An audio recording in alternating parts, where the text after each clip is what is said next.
ሰሞኑን ጴንጤ ማለት አብዝተሻል። ሙስሊሞች ሊጾሙ ነው፣ ኦርቶዶክሶችም ሊጾሙ ነው። የፋሲካ ጾም፣ የሙስሊሞች የረመዳን ጾም።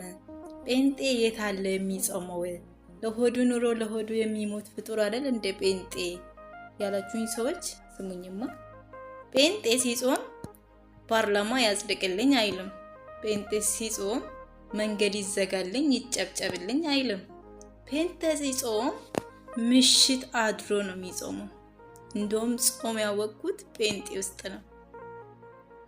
ምክንያቱም የእግዚአብሔር ቃል ሲናገር እኮ ስትጾሙ ፊታችሁ ላይ እንኳን ምንም አይነት ነገር እንዳይታወቅ፣ እንደ ጾማችሁ እንዳለ እንዳይታወቅ፣ በግብዝነት አይሁን። ምንም ሳይታወቅ ጾማችሁ ጸልዩ ነው የሚለው። ጴንጤ በሩን ዘግቶ ተንበርክኮ በስውር ይጸልያል።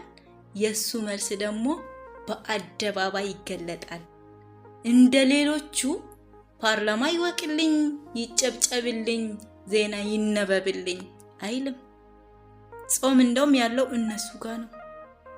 በደንብ አድርጋችሁ ስሙ። ኦርቶዶክሶች ጴንጤ ላይ እግራቸውን ያነሳሉ። ሙስሊሞች ጴንጤ ላይ ተረከዛቸውን ያነሳሉ። አንድም ትንፍሽ አይሉም።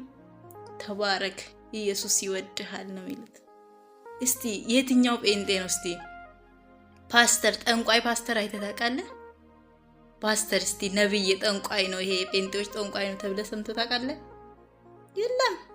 ቢያጣ ተንበርክኮ ጌታ ሆይ አንተ ታውቃለህ ነው የሚለው ጴንጤ። በደንብ አድርጎ ነው የሚጸልየው። ጸልየው ከላይ ይለቀቅለታል። ግን እኔ ማቃቸው ብዙ ጓደኞቼ ሼኪዎች ጠንቋይ ናቸው። ጠንቋይ ቤት ይሄዳሉ። ጠንቋይ ናቸው ማቃቸው። በጣም ብዙ ማቃቸው ሼኪዎች አሉ። ቄሶችም እዛው ቤተ መቅደስ ውስጥ ነው መጽሐፍ ይዘው ነው ድግምት የሚሰሩት እዛችሁ ማለት ነው። ለዚህ ጴንጤዎችን አትንኩ። ጴንጤ በጣም ነው የሚጾሙ፣ ደግሞ አንደኛ ናቸው በሃይማኖት ደረጃ።